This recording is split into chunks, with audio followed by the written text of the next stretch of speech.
Please subscribe to Face TV Africa and turn the notification on. Face TV Africa, ẹ jọ̀ọ́, subscribe, hete. Face TV was Swoby. Yes,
Hello,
the first.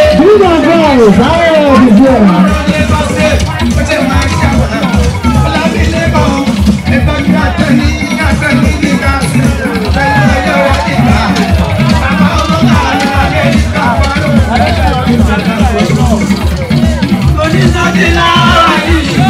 I am the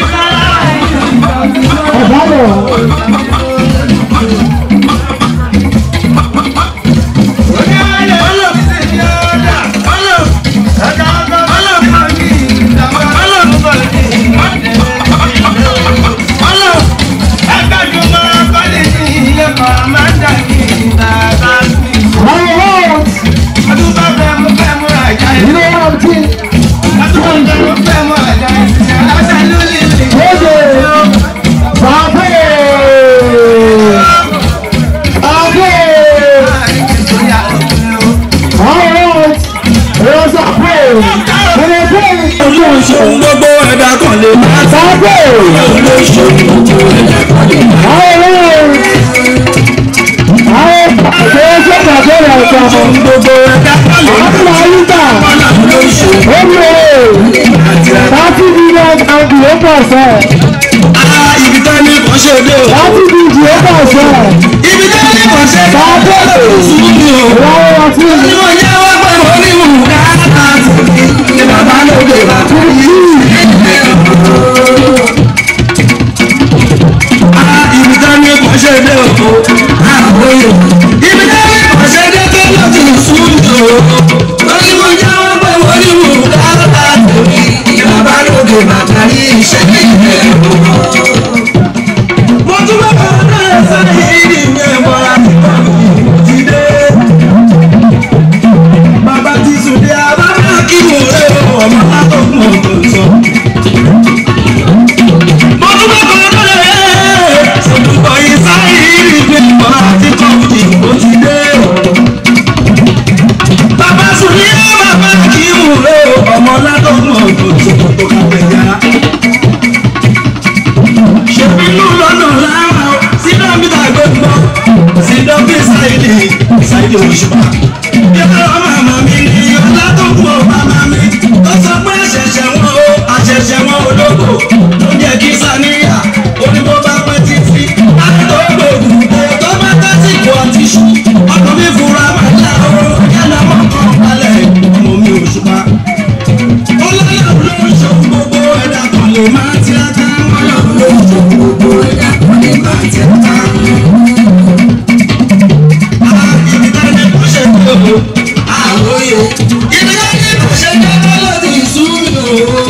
Olúmọ jáwọ́ pé onímù káàdà tèmi. Ìbàbá lóge bàbá yìí ṣe ilẹ̀ o. Please subscribe to Face TV Africa and turn the notification on. Face TV Africa, ẹ jọ̀ọ́ ẹ subscribe hete. Face TV was Swoby.